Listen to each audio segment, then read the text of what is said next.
माही माही को उदारे जग माही ऐसो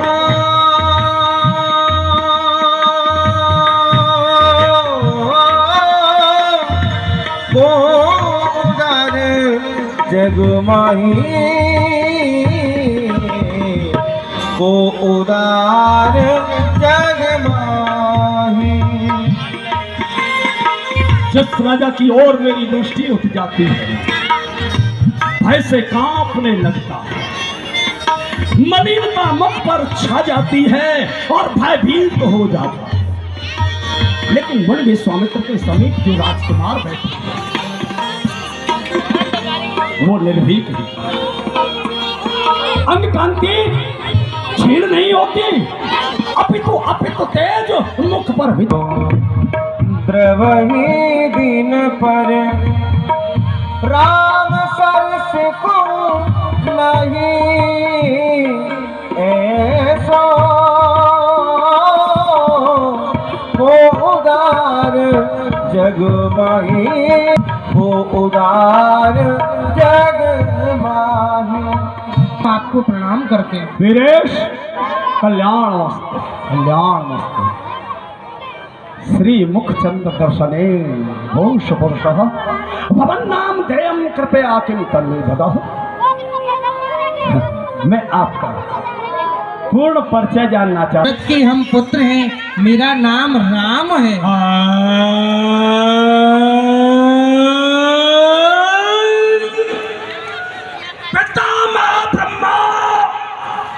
हमने तुम्हारी तपस्या करके वरदान प्राप्त किया था कि दशरथ के शुक्र से कोई पुत्र उत्पन्न न हो। श्री दशरथ का पुत्र कैसे हो गया? आऊंगा, बताऊंगा तुझे, बैठा रह, देखूंगा आकर के, आऊंगा तेरे पास ही। विमल पौलिस्त वंश उपजो दशानन वीर। पौलिस्त वंश में जन्म लेने वाला मैं दशग्रीव रावण हूं। विमल पौलिस्त वंश उपजो दशानन वीर, योग ज्ञान धारणा समाधि उद्दंडित हूं। ये उपलब्धता है मेरी। योग ज्ञान धारणा समाधि उद्दंडित हूं। ज्योतिष व्याकरण मीमांसा तर्क शास्त्र ज्ञान विज्ञान ब्रह्म वेत्ता विभंडित हूं। अन्य सद ग्रंथन की देखी प्रबल भक्त भयो लंकेश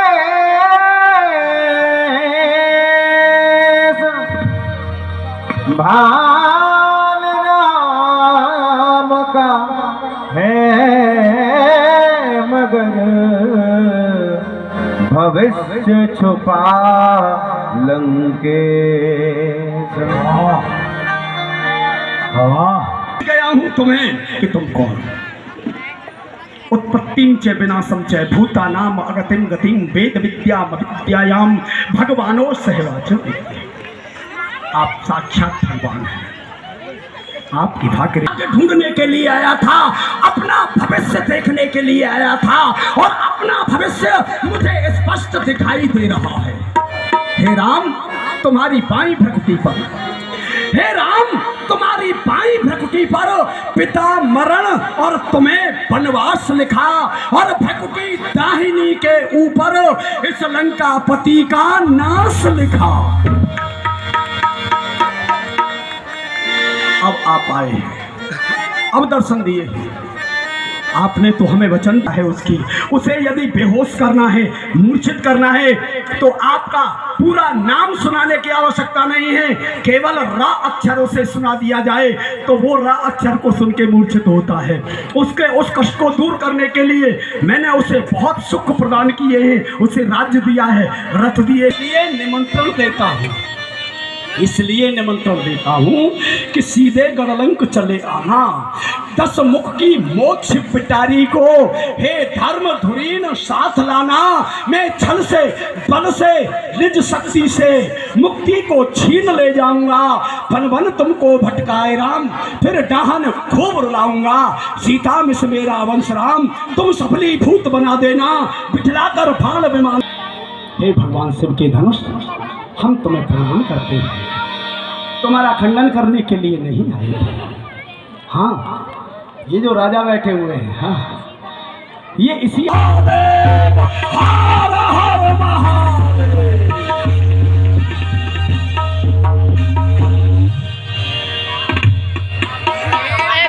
सुनने वाला ही नहीं है। तुमको क्या हुआ? अरे भैया कोई है ये बताओ। अभी अभी यहाँ पे तो मच्छर भिन्न भिन्न कर रहे थे, ये कौन थे भैया? किसी को ही नहीं बोलने दे रहे थे। अरे महाराज, हाँ? जो सबसे पहले आए थे और सबसे पहले चले गए वो थे पाताल निवासी बाड़ासुर। बाड़ासुर हाँ। हो गई फुर। और जो सबसे पीछे आए थे और सबसे पीछे गए हैं वो थे दशग्रीव लंकापति रावण महाराज। मंडलिक रावण, जिनकी सोने की लंका की हाँ। तुम राक्षस नहीं रहते मंडली के। हाँ, हाँ। तो भैया जब से आपने हमको क्यों नहीं बताया? क्योंकि जब इन्होंने सोने की लंका का निर्माण किया था हाँ। तो इनके पास 50 ग्राम सोना कम पड़ गया। काला पानी पहुंचे, हाथ जोड़ करके मेरे सामने बोले, राजा जी मेरी इज्जत को बचा लीजिए, मेरे पास 50 ग्राम सोना कम पड़ गया है, आप दे दीजिए। मैंने दे दिया, अभी तक नहीं दिया है। आज मिला था वो राजा और आज भी भाग गया। के लिए क्या हूँ? कोई बात नहीं है, कोई बात नहीं, तुम तो दानी हो। सुक्ति और बिनती जी महाराज। दोनों भाई उच्च स्थान पर खड़े होकर के जो हमारा प्रण है, हमारी घोषणा है, उसको सभी राजाओं के कानों तक पहुंचाओ। धनुष तोड़ने का समय हो चुका है, अपना अपना बल लगाकर धनुष का खंडन करें। जाओ। और भगवान शिव के धनुष का जो बल है वह एक राहु के समान है, बहुत ही कठोर है। सोई पुरार को दर्द कठोरा, राज समाज आज जी तोरा। त्रिभुवन जय समेत वैदेही बिना। सामान नहीं है, ये हमारे महाराज है। तुम्हारे महाराज हैं? हाँ। अरे तो इनको उठाओ, क्या भोजन करने के लिए आए हैं? अभी उठाते हैं। महाराज, महाराज भोजन तैयार हो चुका है। भोजन भोजन भोजन भैया, भोजन के लिए तो हम यहाँ तक आए ही हैं। हम अपने देवी देवताओं को मनाएंगे, अपने इष्ट को मनाएंगे। घर से मना के नहीं आए? नहीं, वहाँ मना के आए, अब यहाँ पे भी मनाना है ना। ठीक है, जल्दी मनाइए। म्याऊ म्याऊ म्याऊ म्याऊ म्याऊ। चुआ चुआ चकचू।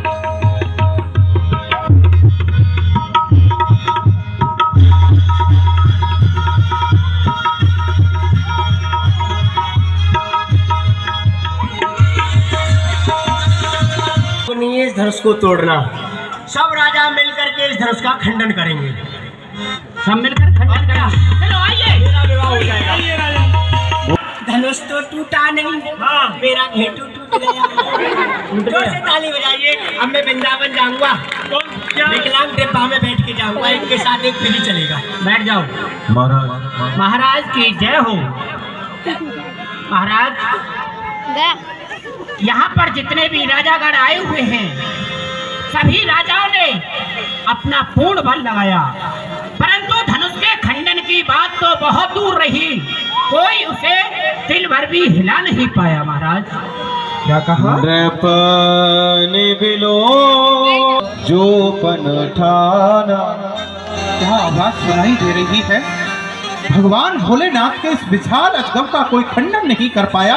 अरे ओ देश देश के राजा हो, आज तुम अपने कांधे पर धनुष बाण। देवता यक्ष गंधर्व भी आज मानव देह धारण करके इस स्वयंवर में आए हुए हैं, यहाँ की शोभा को बढ़ा रहे हैं, परंतु आश्चर्य कोई भी इस धनुष का खंडन नहीं कर पाया।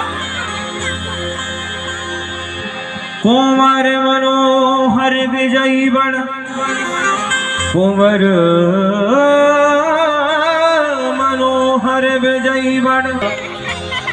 मैंने न जाने क्या सोच करके ये प्रण किया था कि इस धनुष का जो भी वीर खंडन करेगा उसके साथ मैं अपनी पुत्री का विवाह करूंगा।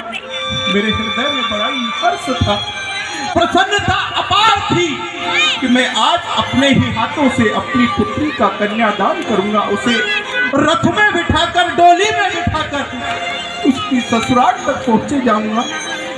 तो क्या आज मेरा ये प्रण मिथ्या हो जाएगा? क्या मैं आज अपनी पुत्री का विवाह नहीं कर पाऊंगा?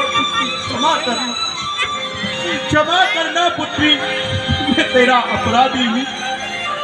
हे पृथ्वी ये है लाभ नाहु न संकर, चाप चढ़ावा रहु चढ़ाऊ कौरव भाई, दिल भर भूमि सके ना चढ़ा। अरे ओ राजा, अरे ओ कायर हो, जरा यह तो बताओ, यह लाभ किसको अच्छा नहीं लगा? क्या किसी को मेरी पुत्री सीता अच्छी नहीं लगी? किसको यह लाभ अच्छा नहीं लगा जो कि मेरे उद्देश्य को पूर्ण नहीं कर पाया? भगवान भोलेनाथ के इस विशाल अजगब को तोड़ना तो बहुत दूर रहा, क्या कोई योद्धा इसे तिल भर भी पृथ्वी से हिला नहीं पाया? अरे वो देश देश के राजा हो, है?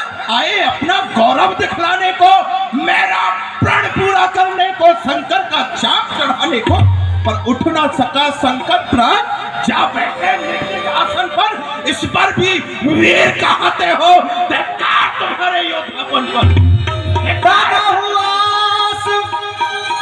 देश देश के राजा हो, मैं किसे कहूँ बलशाली है? मुझको विश्वास हुआ वीरों से खाली है। माखे लखन कुटिल वैभव है, रग बग भरत में नर सोह, कह न सकत रघुवीर डर, लगे बचन जनमान, नाई राम पद कमाल सिर, बोलो गिरा प्रमाण। हे भक्त भारत के आय कुलभूषण मर्यादा पुरुषोत्तम प्रभु श्री राम, आप सुन रहे हैं ये बधेराज कैसी तीक्ष्ण वाणी का प्रयोग कर रहे हैं। हे बधेराज, मेरे सामने मेरे स्वामी उपस्थित हैं, वरना आज मैं आपके एक एक प्रश्न का उत्तर देता। अरे उत्तर ही नहीं, उसे भली भांति करके भी दिखला देता। रघुवंशन में जह कोई ओई, यही समाज अस कहे न कोई, कही जनक जैसे अनचुत वाणी, विद्यमान रघुकुल मन जानी। हे बधेराज, जिस समाज में रघुवंशी वीर तो क्या, रघुवंशियों का छोटा बालक भी बैठा हो, उस समाज में ऐसे तीक्ष्ण वचन नहीं कहने चाहिए जैसे कि आज आपने मर्यादा पुरुषोत्तम प्रभु श्री राम जी के उपस्थित होते हुए कहे हैं। कैसे सौम्यनाथ शब्द के बाण करारे, सोचे समझे बिना जनक ने जो कह डाले। जाना है क्षत्रिय समाज में कोई वीर नहीं, क्या हम रघुवंशियों के निखंग में वीर नहीं? अरे कह दो रघुवंशी राम, कह दो रघुवंशी। फिर सच्चे योद्धा सच्चे छत्री अपमान नहीं सह सकते हैं, जिनको सुनने की ताब नहीं वो चुप कैसे रह सकते हैं? रघुवीर राम जी के होते, रघुवीर राम जी के होते अनचुत वाणी कह डाली है। ये शब्द हृदय में चुभते हैं, क्या पृथ्वी वीरों से खाली है? सुनाओ राम रघुवंश मणि, सुनाओ राम रघुवंश मणि, रघुनंदन रघुवीर, इस महान अपमान ने मुझको किया अधीर।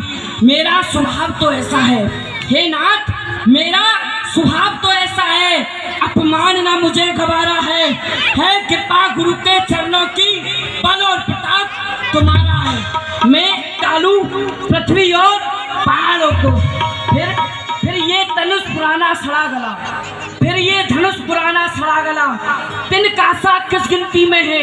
सैकड़ों कोस तक ले दौड़ू, इतना तो बल उंगली में है। तोड़ाऊं छत्रक दंड जिम, हे नाथ, तोड़ाऊं छत्रक दंड जिम, तुए प्रताप बलनाथ, जो ना कराऊं प्रभु पद शपथ, तो ना धरूं धनु हाथ, पुण्य ना धरूं धनु हाथ, नाथ में ये प्रण रोकूं, अरे उलट ताऊं ब्रह्मांड, यदि मैं क्षण में कोकूं। ये सब राजा हार मान, ये सब राजा हार मान, इनके मुख मोड़ू, चरण कमर और लाए नाथ, पल में दर तोड़ू। हे नाथ, यदि आपका आदेश पाते ही मैं ये सब नहीं कर दूं, तो आज से ये धनुष धारण करना। लखन सकोप वचन जे बोले, डगमगान में दिग्गज डोले, पृथ्वी हिलने लग गई। सैनई रघुपत लखन निवारे, बचन समीप निकट बैठारे। अपने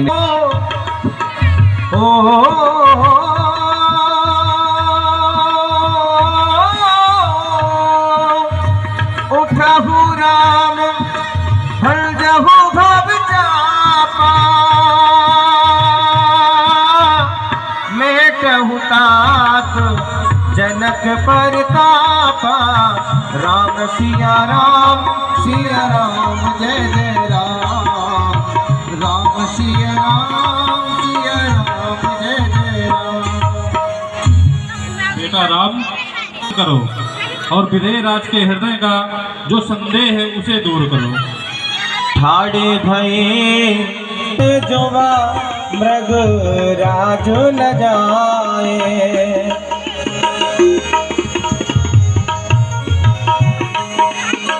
सहजय चले हैं सकल जग स्वामी, मत मंज भर कुंजर गामी। जिस प्रकार एक मस्त मत वाला हाथी अपनी चाल में चलता है, उस प्रकार श्री राघवेंद्र सरकार धनुष की ओर जा रहे हैं। चाप समीप राम जब आए, नर नारी सब सुकृत मनाए, नर नारी सब सुकृत मनाए। यहाँ राघवेंद्र सरकार भी अति लाग में उठाए धनुलीला, लेक चढ़ावत खेचते गाड़े, काहू न लका देख सब ठाणे। आप जाके बोले राजा राम भगवान की। जन राम मत घन थोड़ा, हरे भुवन धुन घोर कठोरा, हरे भुवन धुन घोर कठोरा। ताली बजाइए, आपने बहुत सुंदर कार्य किया है, सभी राजाओं की इज्जत को बचा लिया। मैं आपको भेंट करना चाहता हूँ। सतानंद तब आयुष दीना, सीता गवन राम पह कीना। यहाँ माता जानकी जयमाल लेकर के आई हैं राघवेंद्र सरकार के समीप। जयमाल का बड़ा सुंदर प्रसंग है और इसके पश्चात में लक्ष्मण परशुराम संवाद आप दर्शन करेंगे। शिव धनुष तोड़ राम ने, स्वयंवर में जिस घड़ी जानकी। यहाँ माता जानकी जयमाल लेकर के आई हैं, लेकिन राम जी के गले में पहना नहीं पा रही हैं। तो यहाँ संतों के बड़े सुंदर सुंदर भाव हैं। सबसे पहला भाव गोस्वामी जी महाराज ने एक बड़ी सुंदर चौपाई दी है। कर सरोज जयमाल सुहाई। कर कहते हैं हाथ को, सरोज कहते हैं कमल को। तो यहाँ गोस्वामी जी ने सीता जी के हाथों को कमल की उपमा दी है कि सीता जी के कमल रूपी हाथों में माला शोभामान लग रही है। और राम जी का मुख कैसा है? राम जी का पूरा नाम क्या है? रामचंद्र। राम जी का मुख है चंद्रमा के समान और सीता जी के हाथ हैं कमल के समान। तो आज माता जानकी राम जी के चंद्रमा रूपी मुख को देख करके सीता जी के कमल रूपी हाथों में वो माला स्तब्ध रह गई, हाथों को खोल नहीं पा रही हैं जो कि राम जी को जयमाल पहना सके। एक दूसरा भाव, जिस समय राम जी ने धनुष का खंडन किया है उस समय राम जी की अवस्था है मात्र 15 वर्ष और 15 दिन की। सीता जी अवस्था में हाँ कब की खड़ी पाव दुखन लागे, कब की खड़ी पाव दुखन लागे, कब की खड़ी पाव दुखन लागे। नाना तुम हो राघव तुम हो बड़े बेपीर, लली मेरी छोटी सी झुक गई उम्र भर एहसान तुम्हारा। माता जानकी मानो लखनलाल को संकेत कर रही है कि हे लखनलाल, बोले हे लखनलाल, ज्यादा कुछ नहीं करना है। मैं जानती हूँ कि आप शेष के अवतार हैं, ये पृथ्वी आपके मस्तक पर रखी हुई है, तो आप एक काम करो ना, थोड़ी देर के लिए जरा इस पृथ्वी को ऊपर उठा दो। अच्छा आप जरा विचार करें, लखनलाल ऐसा कर सकते हैं, कोई बहुत बड़ी बात नहीं। लेकिन यदि लखनलाल सीता जी को ऊपर की ओर उठाएंगे तो जितनी ऊंची सीता जी उठेंगी उतनी ऊंचे राम जी भी उठ जाएंगे। अब ऐसा तो है नहीं कि चरणों में जाकर के गिर पड़े। जानकी जी ने अपना भार दिया लखनलाल को और लखनलाल ने संपूर्ण भार श्री राम जी के चरणों में जाकर के समर्पण कर दिया। अब राम जी विचार में पड़ गए कि लखनलाल को इस समय क्या हुआ है कि जो ऐसे समय आकर के मुझे प्रणाम कर रहा है। ठीक है, यदि अपने से बड़ा कोई अच्छा कार्य करे तो प्रणाम करना चाहिए, लेकिन प्रणाम करके अलग हट जाना चाहिए। लेकिन यहाँ तो लखनलाल ने गिरते ही चरणों में समाधि सी लगा दी, चरणों में समाधि लगी। लखन भ्रात को इतने में जय माल जानकी ने डाल दी। जय रामचंद्र आपकी जय जय हो जानकी, जय रामचंद्र आपकी जय जय हो जानकी। अब सभी हाथ उठा के बोले सियावर रामचंद्र भगवान की। और थोड़ा जोर से बोले, जितनी आपकी उपस्थिति है उतनी जय में जोर नहीं है, ज्यादा नहीं तो लाल कुआं तक तो आवाज पहुंच जाए। जरा जोर से बोले राजा रामचंद्र भगवान की। राम जी ने धनुष का खंडन किया है। दरबार बने दशरथ जनक लली, यह जोड़ी आज अनूप बनी। जय दशरथ नंदन जनक लली, जय दशरथ नंदन जनक लली। यह जोड़ी सुंदर आज बनी, यह जोड़ी सुंदर आज बनी। जय दशरथ नंदन जनक